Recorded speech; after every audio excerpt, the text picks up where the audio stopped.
welcome to my channel. ഇന്നത്തെ എൻ്റെ recipe ഒരു കേക്കാണ്, വൈറ്റ് ഫോറസ്റ്റ് കേക്ക്. ഇത് 1 കിലോ വെയിറ്റ് ആണ് ഈ കേക്കിൻ്റെത്. അപ്പോൾ ഇതെങ്ങനെ ഉണ്ടാക്കാൻ നോക്കാം. അപ്പോൾ വീഡിയോയിലേക്ക് പോണതിന് മുൻപ് ചാനൽ ആദ്യമായിട്ട് കാണുന്നവർ പ്ലീസ് ഒന്ന് സബ്സ്ക്രൈബ് ചെയ്യുക, ബെൽ ബട്ടൺ ക്ലിക്ക് ചെയ്തിട്ട് ഓൾ എന്നുള്ള ഓപ്ഷനും കൂടെ ഒന്ന് ചെയ്ത് വെക്കാം. ഇനി നമുക്കിത് ഉണ്ടാക്കാൻ വേണ്ടി ഇതിലേക്ക് കുറച്ച് ഡ്രൈ ആയിട്ടുള്ള ഇൻഗ്രീഡിയൻസ് ഒക്കെ ഒന്ന് അരിച്ച് വെക്കണം. അപ്പോൾ ഇതിലേക്ക് 1 കപ്പ് മൈദയാണ് എടുത്തിട്ടുള്ളത്. അപ്പോൾ ഇതിലേക്ക് ഇനി 1/2 ടീസ്പൂൺ ബേക്കിംഗ് സോഡയും 1 ടീസ്പൂൺ ബേക്കിംഗ് പൗഡറും കൂടെ ഇട്ട് കൊടുക്കണം. ഇനി ഇത് ആദ്യം ഈ അരിപ്പയിൽ തന്നെ വെച്ചിട്ട് ഈ മൈദയും ഈ രണ്ട് പൗഡറും കൂടെ ഒന്ന് ആദ്യം ഇതുപോലെ ഒന്ന് മിക്സ് ചെയ്തതിന് ശേഷം അരിച്ചെടുത്താൽ മതി. എന്നിട്ട് വീണ്ടും അരിച്ചതിന് ശേഷം നമുക്ക് ആ ബൗളിലിട്ട് ഒന്നും കൂടെ ഒന്ന് മിക്സ് ചെയ്തെടുക്കണം. ഇതിങ്ങനെ ചെയ്തില്ലെങ്കിൽ 3 പ്രാവശ്യമെങ്കിലും അരിച്ചെടുക്കുക, അല്ലെങ്കിൽ ഇങ്ങനെ ചെയ്യാം. പൊടികളൊക്കെ നന്നായി ഒന്ന് മിക്സ് ചെയ്തതിന് ശേഷം ഇത് മാറ്റി വയ്ക്കണം. ഇനി നമുക്ക് വേറൊരു ബൗളിലേക്ക് 3 മുട്ട എടുത്തിട്ടുണ്ട്. റൂം ടെമ്പറേച്ചറിലുള്ള മുട്ട എടുക്കുക. എന്നിട്ട് അതിലേക്ക് 1 ടീസ്പൂൺ വാനില എസൻസും 1/4 ടീസ്പൂൺ ഉപ്പും കൂടെ ഇട്ടിട്ട് ഇതൊന്ന് ബീറ്റ് ചെയ്തെടുക്കണം. ഇതൊന്ന് പകുതി ബീറ്റായി വരുമ്പോൾ നമുക്ക് ഇതിലേക്ക് പഞ്ചസാര വേണം. അപ്പോൾ ഞാനിവിടെ പഞ്ചസാര മുഴുവനോടുള്ള പഞ്ചസാരയാണ് എടുത്തിട്ടുള്ളത്. 1/4 കപ്പ് പഞ്ചസാര എടുത്തിട്ടുണ്ട്. ഇനി പൊടിയാണ് എടുക്കണമെന്നെങ്കിൽ പഞ്ചസാര പൊടിച്ചതാണെങ്കിൽ 1 കപ്പ് പഞ്ചസാര പൊടിച്ചത് എടുക്കുക. എന്നിട്ട് ഇതുപോലെ ഇട്ട് കുറേശ്ശെ ഇട്ടിട്ട് ബീറ്റ് ചെയ്തെടുക്കുക.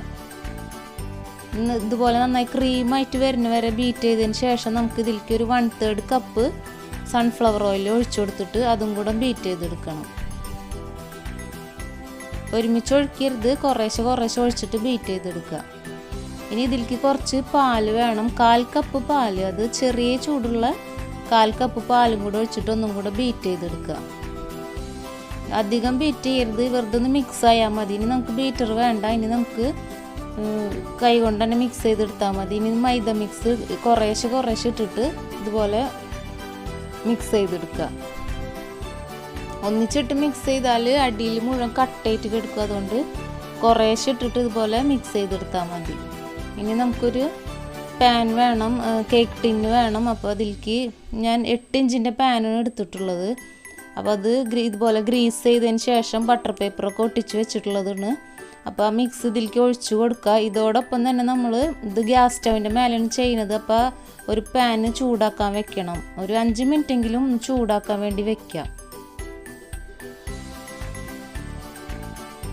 ഇതൊന്ന് തട്ടിക്കിട്ട് ഇതിലത്തെ ബബിൾസൊക്കെ കളഞ്ഞതിന് ശേഷം ഇവിടെ നമ്മൾ ചൂടാക്കാൻ വെച്ചിട്ടുള്ള പാത്രം നന്നായി ചൂടായി വന്നിട്ടുണ്ട്. ഇപ്പോൾ ഇതിലേക്ക് നമുക്ക് കേക്ക് ഇറക്കി വെച്ച് കൊടുക്കണം. ചൂട്ടോടുള്ള പാത്രത്തിലേക്ക് തന്നെ വെക്കണം. ഇത് വെച്ചിട്ട് ഇനി ഇത് അടച്ചു വെച്ചിട്ട് നമുക്ക് ഇതിൻ്റെ മേലെ എന്തെങ്കിലും ഒരു വെയിറ്റ് വെച്ച് കൊടുക്കണം. അല്ലെങ്കിൽ എയറൊക്കെ പുറത്തേക്ക് പോയാൽ ചിലപ്പോൾ ഇത്തിരി കൂടെ സമയം കൂടുതലെടുക്കും ബേക്കായി കിട്ടാൻ. അപ്പോൾ ഇത് ഒരു 40 മിനിറ്റ് ലോ ഫ്ലെയിമിലിട്ടിട്ട് വേവിച്ചെടുക്കുക. ഒരു ഗ്യാസ് സ്റ്റവിൻ്റെ വലിപ്പം അനുസരിച്ച് വ്യത്യാസം ഉണ്ടാവും. എന്തായാലും ഒരു 30 മിനിറ്റ് കഴിയുമ്പോൾ ഒന്ന് തുറന്ന് നോക്കുക. എന്നിട്ട് ആയിട്ടില്ലെങ്കിൽ 5 മിനിറ്റോ അല്ലെങ്കിൽ 10 മിനിറ്റോ അതിൽ കൂടുതൽ വേണ്ടി വരില്ല. 40 മിനിറ്റിൽ എന്തായാലും ആയി കിട്ടും. അപ്പോൾ നമുക്ക് 40 മിനിറ്റ് കഴിയുമ്പോൾ ഒന്ന് നോക്കുക. ഇപ്പോൾ കേക്ക് ഇവിടെ വെന്ത് വന്നിട്ടുണ്ട്. ഇതുപോലെ ഒരു സ്റ്റിക്ക് വെച്ചിട്ടൊന്ന് കുത്തി നോക്കിയാൽ സ്റ്റിക്ക് ക്ലിയറായി വന്നിട്ടുണ്ടെങ്കിൽ കേക്ക് വെന്തിട്ടുണ്ട്. ഇനി ഇത് നമുക്ക് തണുക്കാൻ വേണ്ടി മാറ്റി വയ്ക്കാം. ഇനി നമുക്ക് ഇതിലേക്കുള്ള ക്രീം ബീറ്റ് ചെയ്തെടുക്കണം. അപ്പോൾ ഈ വിസ്കും ബൗളും ഞാൻ ഒരു അരമണിക്കൂർ ഫ്രീസറിൽ വെച്ചിട്ട് നന്നായി തണുപ്പിച്ചെടുത്തിട്ടുണ്ട്. അപ്പോൾ അതിലേക്ക് തണുത്ത ക്രീം തന്നെ ഒരു 1.5 കപ്പ് തണുത്ത ക്രീം എടുക്കുക. ഇത് നന്നായി ബീറ്റ് ചെയ്തെടുക്കണം.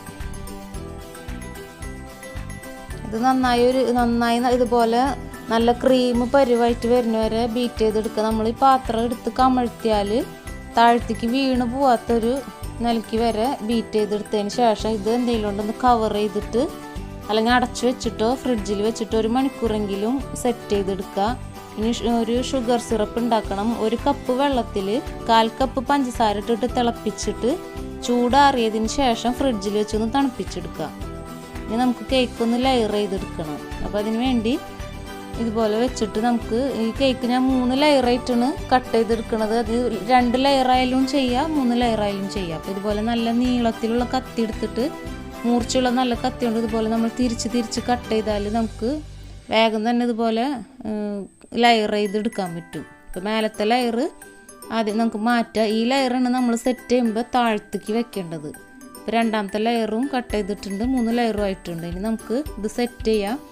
അപ്പോൾ കേക്ക് ബോർഡുമ്മ കുറച്ച് ക്രീം തേച്ചിട്ട് ഇതുപോലെ വെച്ചിട്ട് ഏറ്റവും മേലെ നിന്ന് എടുത്തിട്ടുള്ള ലെയർ ഏറ്റവും അടിയിൽ വെച്ച് കൊടുക്കുക. ഇതുപോലെ കമഴ്ത്തി വെച്ച് കൊടുക്കണം. ഇനി ഇതിൻ്റെ മേലെ നമ്മൾ നേരത്തെ തണുപ്പിക്കാൻ ഷുഗർ സിറപ്പ് വെച്ചിട്ടുണ്ടായിരുന്നു. അതൊരു ഇതുപോലൊരു ബോട്ടിലേക്കോ അല്ലെങ്കിൽ ടീസ്പൂൺ കൊണ്ടോ എങ്ങനെയായാലും കേക്കിൻ്റെ മേലെ മുഴുവനായിട്ട് ഇതുപോലെ നനച്ചു കൊടുക്കുക. ഇനി ഇതിൻ്റെ മേലെ നമുക്ക് ക്രീം ചെയ്തെടുക്കണം. അപ്പോൾ നേരത്തെ നമ്മൾ ക്രീം സെറ്റാൻ വെച്ചിട്ടുണ്ട്, അതിപ്പോൾ ആയിട്ടുണ്ടാവും. അപ്പോൾ അതിൽ നിന്ന് ഇതുപോലെ എടുത്തിട്ട് ഇതിൻ്റെ മേലെ മുഴുവനും കുറേശ്ശെ തേച്ചിട്ട് റൗണ്ട് ചെയ്തെടുക്കണം.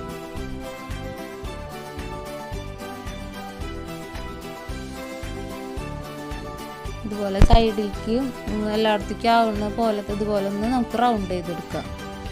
ഇനി ഇതിൻ്റെ മേലേക്ക് കുറച്ച് ചോക്ലേറ്റ്സ് വേണം. വൈറ്റ് ചോക്ലേറ്റ്സാണ് ഞാൻ ഇപ്പോൾ ഇട്ട് കൊടുക്കുന്നത്.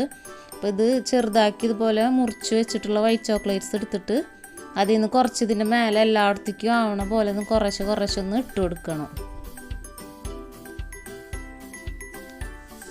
അപ്പോൾ എല്ലായിടത്തേക്കും ഇട്ട് കൊടുത്തിട്ടുണ്ട്. ഇനി രണ്ടാമത്തെ ലെയർ ഇതിൻ്റെ മേലെ വെക്കുക. നമ്മൾ നേരത്തെ ചെയ്ത പോലെ തന്നെ ആദ്യം ഷുഗർ സിറപ്പ് വെച്ചിട്ട് നനച്ചു കൊടുക്കുക. അതിൻ്റെ മേലെ ക്രീം ചെയ്തിട്ട് മുഴുവനാക്കും ക്രീം ചെയ്ത് കൊടുക്കുക. അതിൻ്റെ മേലെ ചോക്ലേറ്റ്സ് ഇട്ട് കൊടുക്കുക. ഇനി മൂന്നാമത്തെ ലെയർ വെച്ച് കൊടുക്കുക. മൂന്നാമത്തെ ലെയർ നമ്മൾ ഏറ്റവും താഴത്തെ ലെയറിന് മേലെ വരിക. അപ്പോൾ താഴത്തെ ലെയർ നമുക്ക് മേലെ വെച്ച് കൊടുക്കണം. അത് നിരപ്പായിട്ടുള്ള ലെയറിന് താഴ്ത്തത് ഉണ്ടാവുക. അപ്പോൾ അതുകൊണ്ട് അത് മേലേക്ക് വയ്ക്കുമ്പോൾ നമുക്ക് മേലെ കറക്റ്റായിട്ട് നമുക്ക് ഷേപ്പായിട്ട് ചെയ്തെടുക്കാൻ പറ്റും. ഇനി ഇതിൻ്റെ മേലെ ഷുഗർ സിറപ്പ് ഒഴിച്ചു കൊടുക്കുക. ഇനി ഇതിൻ്റെ മേലെ ക്രീം ഇട്ട് കൊടുക്കുക. ഇതിലിനി ചോക്ലേറ്റ്സ് ഇടണ്ട, ക്രീം ഇട്ടിട്ട് മേലൊന്ന് ഇതുപോലെ തേച്ച് കൊടുത്തതിന് ശേഷം സൈഡ് നമുക്കൊന്ന് ക്രം കോട്ട് ചെയ്തെടുക്കണം. സൈഡിൽ ഇപ്പം അധികം ക്രീം തേക്കണ്ട. ഫസ്റ്റിൽ തന്നെ സൈഡിൽ ക്രീം അധികം തേക്കണ്ട. കാരണം അതിൽ കേക്കിൻ്റെ മുഴുവൻ ക്രംസും സൈഡിലൊക്കെ ഉണ്ടാവും. അത് ഇപ്പോൾ സൈഡിലുള്ള ക്രീമും ഒക്കെ ഒന്ന് ഒട്ടിപ്പിടിച്ചിരിക്കാൻ വേണ്ടി ഇതുപോലെ ഒന്ന് റൗണ്ട് ചെയ്ത് കൊടുക്കുക. ആ നൈഫ് വെച്ചിട്ട് ഇതുപോലെ റൗണ്ട് ചെയ്ത് കൊടുക്കുമ്പോൾ ആ ക്രംസ് മുഴുവൻ ആ ക്രീമിൽ ഇതുപോലെ ഒട്ടിപ്പിടിച്ചിരിക്കും.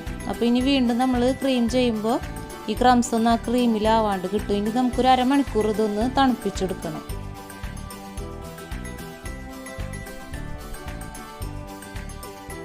അരമണിക്കൂർ നമുക്ക് ഫ്രിഡ്ജിൽ വെച്ചിട്ട് എടുക്കുക അത് പുറത്തേക്ക്. ഇപ്പോൾ അരമണിക്കൂർ കഴിഞ്ഞിട്ടുണ്ട്. ഇനി നമുക്ക് ക്രീം ഫുള്ളായിട്ട് നമുക്ക് കവർ ചെയ്ത് കൊടുക്കണം. അപ്പോൾ ഇതുപോലെ ഞാൻ ഒരു പൈപ്പിംഗ് ബാഗിലേക്ക് ക്രീം ആക്കിയിട്ട് ഇതുപോലെ കുറേശ്ശെ സൈഡിൽ നിന്ന് ഇങ്ങോട്ട് ആക്കി കൊടുക്കുന്നുണ്ട്. ഇനി ഇതുപോലെ ഒരു നൈഫ് വെച്ചിട്ട് പതുക്കെ തിരിച്ചു കൊടുത്താൽ ക്രീം മുഴുവനായിട്ടും കവർ ചെയ്ത് കിട്ടും. ഇനി സൈഡിലൊക്കെ ഗ്യാപ്പൊക്കെ വരുമ്പോൾ വീണ്ടും കുറച്ച് ക്രീം വെച്ചിട്ട് ഇതുപോലെ ചെയ്ത് കൊടുത്താൽ മുഴുവനായിട്ടും നമുക്ക് ഫില്ല് ചെയ്ത് കിട്ടും. എന്നിട്ട് ഇതുപോലെ ഒരു ഇത് വെച്ചിട്ട് പതുക്കെ ഒന്ന് ഇതുപോലെ വരഞ്ഞെടുക്കുക. അപ്പോൾ ഒരു ലൈനായിട്ടും കിട്ടും സൈഡിൽ. ഇനി ഇതിൻ്റെ മേലെ ഒന്ന് പൊന്തി നിൽക്കണ ഈ ക്രീമൊക്കെ ഒന്ന് പതുക്കെ ഇതുപോലെ ആക്കിയെടുത്താൽ മേലെയും ഷേപ്പായിട്ട് കിട്ടും. ഇനി നമുക്ക് ഇതും ഒന്ന് തണുപ്പിച്ചെടുത്തതിന് ശേഷം വേണം നമുക്ക് അടുത്ത ഇത് ചെയ്യാനായിട്ട്. അപ്പോൾ ഇതും ഒരു അരമണിക്കൂർ ഫ്രിഡ്ജിൽ വെച്ചിട്ട് തണുപ്പിച്ചെടുക്കുക. ഇപ്പോൾ ഫ്രിഡ്ജിൽ വെച്ച് തണുപ്പിച്ചെടുത്തിട്ടുണ്ട്. ഇനി ഇതിൻ്റെ മേലേക്ക് ഗനാഷ് ഒഴിച്ച് കൊടുക്കുന്നുണ്ട്. അപ്പോൾ ഗനാഷ് ഉണ്ടാക്കുന്നത് ഞാൻ ഇതിന് മുൻപത്തെ കേക്കിൻ്റെ വീഡിയോയിലൊക്കെ ചെയ്തിട്ടുണ്ട്. അതുകൊണ്ട് ഞാൻ വീണ്ടും ഇതിൽ കാണിച്ചിട്ടില്ല. 1/4 കപ്പ് വൈറ്റ് ചോക്ലേറ്റും 1/4 കപ്പ് വിപ്പിംഗ് ക്രീമും 1 ടേബിൾ സ്പൂൺ ബട്ടറും കൂടെ ഡബിൾ ബോയിൽ ചെയ്തെടുത്തിട്ടുള്ളതാണ്.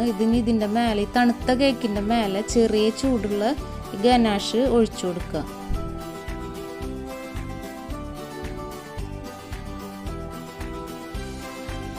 ഇനി കുറച്ച് നേരം നമ്മളിങ്ങനെ കേക്ക് വെച്ചാൽ ഇതുപോലെ സൈഡിലേക്ക് മുഴുവനും ഒലിച്ചിറങ്ങിയിട്ട് ഇത് തണുത്ത കേക്കിൻ്റെ മേലെ ഇത് സെറ്റായിട്ടുണ്ടാവും.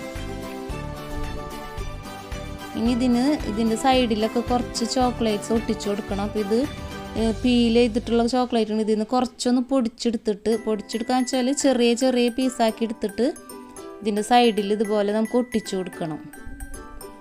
മേലേക്ക് കയറ്റി ഒട്ടിക്കണ്ട. മേലെ നമ്മൾ ഈ വരകളുള്ളത് കാരണം കുറച്ച് ആ ഭാഗം പുറത്തേക്ക് കാണുന്ന നിലയ്ക്ക് അടിഭാഗത്ത് മാത്രം ചുറ്റും ഇതുപോലെ ചോക്ലേറ്റ്സ് ഒട്ടിച്ചെടുക്കുക.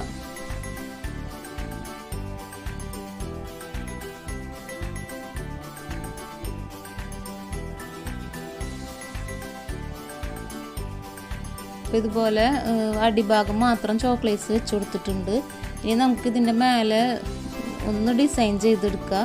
അപ്പോൾ ഇതിന് വേണ്ടി ഞാൻ വൈറ്റ് ക്രീം തന്നെ ഒരു പൈപ്പിംഗ് ബാഗിലേക്ക് ആക്കിയിട്ടുണ്ട്. ഇതിൽ നോസിൽ സ്റ്റാറിൻ്റെ ചെറിയ നോസിൽ സ്റ്റാർ നോസിൽ ഇട്ടിട്ടുണ്ട്. ഇത് നമുക്കിതിനൊരു ഫ്ലവർ വരച്ചു കൊടുക്കണം.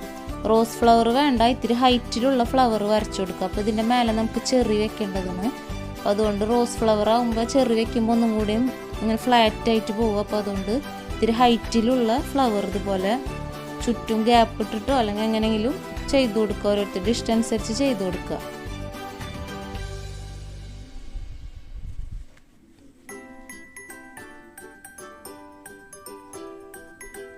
ഇനി ഇതിൻ്റെ മേലെ നമുക്ക് എല്ലാ ഫ്ലവറിൻ്റെ മേലെ ഓരോ ചെറികൾ വെച്ച് കൊടുക്കുക.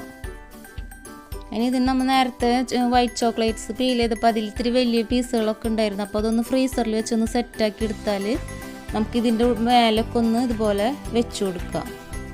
ഇനിയിപ്പോൾ ഇങ്ങനെ വെക്കണ്ടെന്നുണ്ടെങ്കിൽ ഒന്ന് പൊടിച്ചതായാലും മേലെ മുഴുവനായിട്ട് ഇട്ട് കൊടുക്കുക. അതൊക്കെ ഓരോരുത്തരുടെ ഇഷ്ടം അനുസരിച്ച് ഡിസൈൻ ചെയ്യാം. ഞാനിപ്പോൾ ഇതിൽ വലിയ പീസുകൾ ഇതുപോലെ സൈഡിലൊക്കെ വെച്ച് കൊടുക്കുന്നുണ്ട്. ഇതിപ്പോൾ ഇത് ബർത്ത്ഡേ കേക്കാണ്. അപ്പോൾ ആ ബർത്ത്ഡേയുടെ ആ സ്റ്റിക്കും കൂടെ നമുക്കിതിൻ്റെ നടുവിലായിട്ട് വെച്ച് കൊടുക്കണം. ഇനി ഇതിൻ്റെ സൈഡിൽ കുറച്ച് കളർ സ്പ്രിങ്കിൾസും കൂടെ ഇട്ട് കൊടുക്കുക.